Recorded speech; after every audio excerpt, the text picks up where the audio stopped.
Adele is one of the biggest names in modern music. Her soulful vocal tone and emotional delivery have made her stand out in the industry. But what really makes her vocals shine is the way they are processed to sound smooth and polished. Today we're gonna take a deep dive into Adele's vocal production, from EQ and compression choices to effects and techniques that give her vocal that professional, polished, cinematic sound. And we're gonna create our own Adele style vocal chain using Waves plugins based on the exact plugin chain and processing techniques shared by her mix engineer Tom Elmhurst. There is a lot to cover here and you can apply these techniques to your own vocal production, so sit back and let's dive into Adele's vocal chain. Adele's vocals are known for their clarity, depth, and smooth dynamics over rich cinematic arrangements. In this video, we're gonna go over how to make your vocals sit in the mix like Adele's and how to build a vocal chain inspired by her sound like this. Don't know just what to do, and now I'm feeling blue. Told the whole crew. So if you wanna build this sound, make sure you stick around till the end. We're gonna break down Adele's plugin chain and how to build it for your own vocals, but to make this video as accurate as possible, we researched the techniques and plugins used for Adele's sound. In fact, we looked into her actual plugin chain and exact techniques and tools used in the song Rolling in the Deep. Before we get into the plugin chain, there are some important details we need to understand about Adele's vocal production. First, let's talk about the DAW. The co-producer Paul Epworth recorded Adele in Logic, where they did the initial processing. However, the mix engineer Tom Elmhurst transferred the files into Pro Tools. For this video, we are working in Logic Pro, however, we will be using Wave Studioverse to replicate this vocal chain so you can use it in any DAW. To confirm this workflow, we looked at an interview where Tom Elmhurst, the mix engineer on Rolling in the Deep, and Paul Epworth, the producer, detailed the exact process and plugins used for Adele's vocal. Now, Adele's vocals are full of emotion and are commanding, but they also have a cinematic depth and dynamic control, which means EQ, compression, and effects are key. Before we add effects, we need to set up the core processing chain. Her vocals have a strong presence in the mix, cutting through rich cinematic arrangements without losing warmth. The challenge here is achieving clarity while keeping the vocal smooth and powerful. With all this info, I picked a vocal take that fits more or less Adele's cinematic style.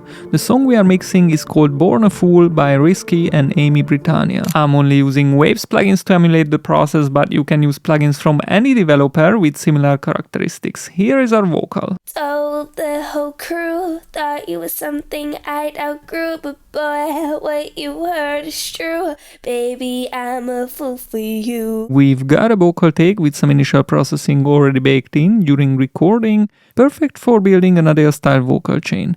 The BPM is dialed in to match the track's vibe. Now, if you record at home, you might record straight through your interface, but don't worry, we're gonna go through Adele's recording process. So, before we dive into the plugins on Adele, I like to show you the actual recording chain they use. They record her with the Rode Classic 2, a tube mic known for its rich tone, but it has a steep high boost around 10K that can get a bit too bright, something we definitely want to keep in mind. The mic goes into the UA 6176 preamp. Now, what we need to know about the 6176 is that it's a hardware unit combining the 6102 preamp and the 1176 style fat compressor. This is a stellar preamp, but there aren't many 6176 emulations on the market. In fact, I know only one official emulation, which is from Universal Audio. However, Waves has an analog emulation channel strip that can closely emulate the 6176, and that's the Shep's Omni channel. To emulate the pre part of the hardware, we are using the pre unit and the EQ. The saturation knob colors the signal to have warmer tone, but normally at this point the signal also has some unwanted low frequencies. The 6176 has low and high shelf options. We are utilizing the low shelves, subtly attenuating the lows to reduce the dynamic range. However, it doesn't offer enough control over the signal. To have a touch of control over the dynamics and emulate the hardware,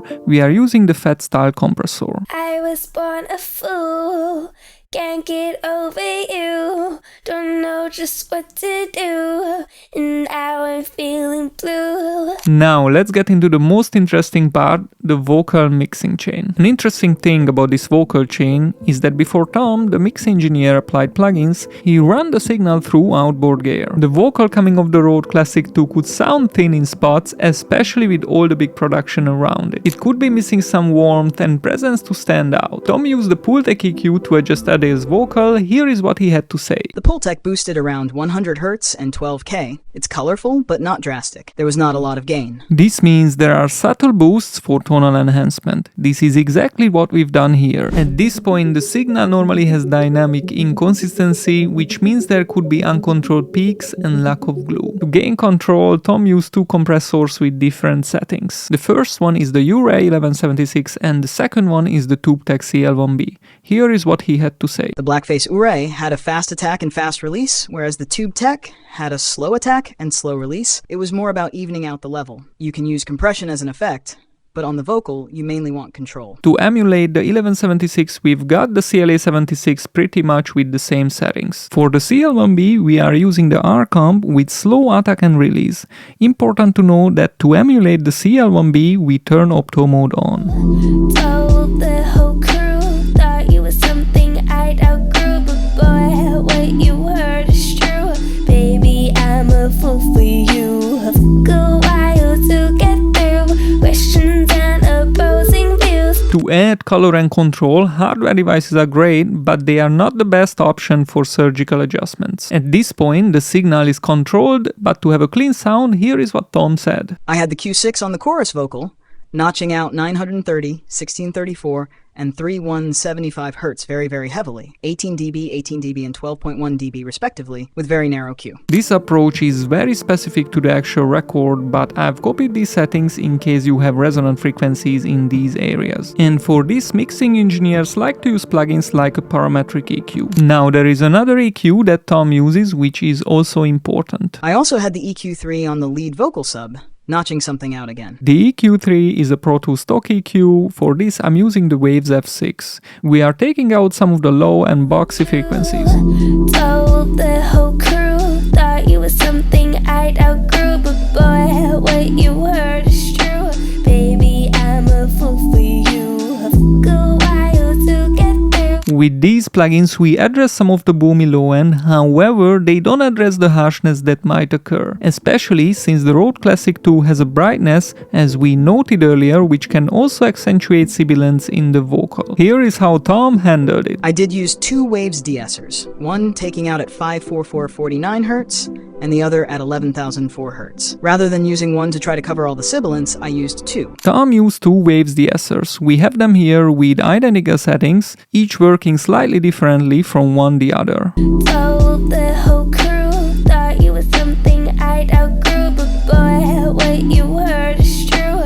Baby, I'm a fool for you. Okay, so we got a clear vocal now. With all this processing baked in, it's sounding clean and smooth, but here is the problem. It's still missing that extra vibe, that depth Adele's got in rolling in the deep. It feels a little straight, not alive enough in the mix. That's where the Roland RE501 Space Echo comes in. They used it to spice up her vocal. To replicate that vibe, I'm using the Waves J37 for that warm tape delay, sync to 180 with 40% feedback for a few repeats. Then I'm layering on the Waves True Verb set to a 1.2 second decay to mimic the Roland Spring Reverb. I also have the Waves F6 as an extra plugin to take out some harshness of the effect. Sending it through an aux track at around negative 15 dB keeps it subtle, but adds that rich, vintage echo that makes her vocals pop, especially in the chorus. Fool, can't get over you. Don't know just what to do, and now I'm feeling blue. Told the whole crew, thought you was something I'd outgrew, but boy, what you heard is true. Baby, I'm a fool for you. Now Now the vocal chain is almost complete, however, everyone has a different voice and setup at home. So to get a similar vibe, you might need to tweak it a little. But to make it easier, I done something truly unique with this preset you might like. Most of us record at home without $1 million setup, so I've created these macro knobs that let you easily tailor this vocal chain to your own vocals, so you can get that cinematic Adele vibe on your records. I play the song now and show you the power of these settings, but if you like this vocal chain, the link is in the description, and it's also part of the updated pop vocal chain package, currently heavily discounted but not for too long. Click the link in the description to get the deal. Now let's hear what this vocal chain can do. I